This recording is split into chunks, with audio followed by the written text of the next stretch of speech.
توماج مگه قهرمان شما نبود؟ مگه نمیگفتین پسر ایران رو آزاد کنین وقتی با اون خشونت رفتن گرفتنش و اینها؟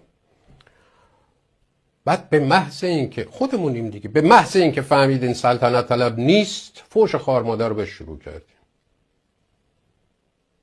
این آدما رو فقط اگر جمهوری اسلامی اعدام کنه راضی میشین. تازه بعضیاتون راضی میشین، بعضیا که اصلا میگین خوب شد اعدامش کرد. ها؟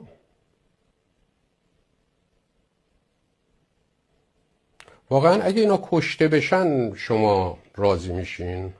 مثل روح الله زم که تا قبل از اینکه اعدامش کنن چقدر فوش میدادین. ها؟ گفتیم بابا این آدم خودشونه، چون اونم سلطنت طلب نبود. راستش رو بگین دیگه. چرا نباید هر کسی حرفشو بزنه؟ وجود داشته باشه، حضور سیاسی داشته باشه.